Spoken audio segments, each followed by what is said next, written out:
Ashley is a struggling writer. Her life is messy, broke, and falling apart until she gets a life changing offer. She is hired to finish a best selling book series. The author?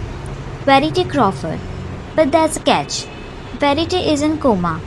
After a car accident, Lowen moves into Verity's house to go through her notes and outlines. That's when everything starts to feel wrong. The house is heavy, silent, uncomfortable.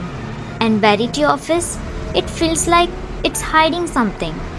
One day, Lowen finds it, a hidden manuscript, not a book draft, a memoir. And what's inside it changes everything.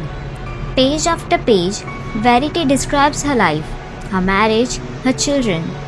But most disturbing of all, she writes about her twins and what really happened to them, accidents or something much darker.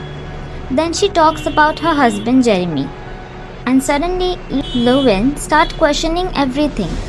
Was Verity a loving mother or something else entirely? As Lowen reads more, she becomes untangled in the family, especially Jeremy, because grief turns into connection and connection turns into something dangerous. But the deeper truth is worse than anything she read.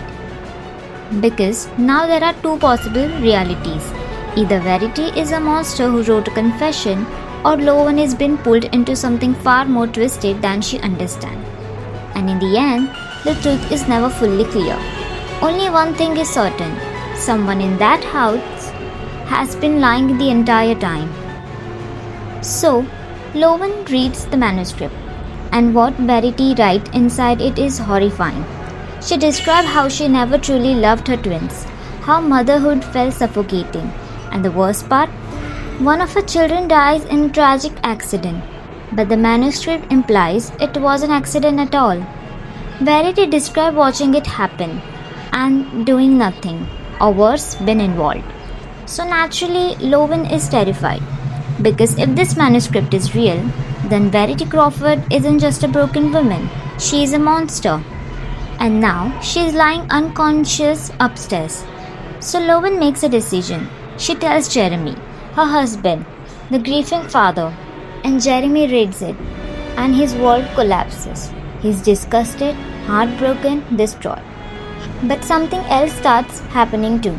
Lowen and Jeremy grow closer, too close. In a house filled with grief and secrets, they begin an affair. But here's where the things get darker. Lowen realizes something important. If Verity wakes up, everything changes.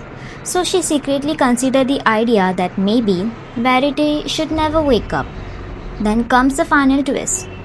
Lowen finds another version of events, a letter, written by Verity, not a manuscript, a real letter. And in it, Verity claimed the manuscript was not real. She says it was just a fictional writing exercise, a dark book she never intended for anyone to read. And she insists she is not a monster. She has been misunderstood. And the biggest shock, Verity might not be helpless as she seems. There are hints that she may have been aware the entire time, maybe even listening, maybe even faking it. So now everything flips. Was Verity guilty, or was Lowen manipulated? Or worse, was Lowen the one rewriting the truth in her own head? And then the final moment. Lowen finds Verity awake. Or does she? Because what Lowen sees doesn't give answer, only silence and doubt. Because in the end, the scariest part isn't what Verity wrote. It's that you'll never know if any of it was real. But what if Verity was never the villain? Think about it. We only believe she's a monster because of one thing, the manuscript. Verity's letter says the manuscript was just a writing exercise, a dark experiment. And honestly, that makes sense. Because she's a writer. Writer create disturbing characters all the time. So what if the manuscript was fiction? And Lowen chose to believe it was real. But here's where it gets creepy. Lowen admits she hid the letter. Why would she do that? If she truly believed Verity was guilty, unless she needed Jeremy to believe it, needed him to stay on her side, needed Verity gone, and then the biggest detail people ignore. Verity might have been awake the whole time, watching, listening, waiting, which means she saw Lowen step into her life, into her marriage, into her place.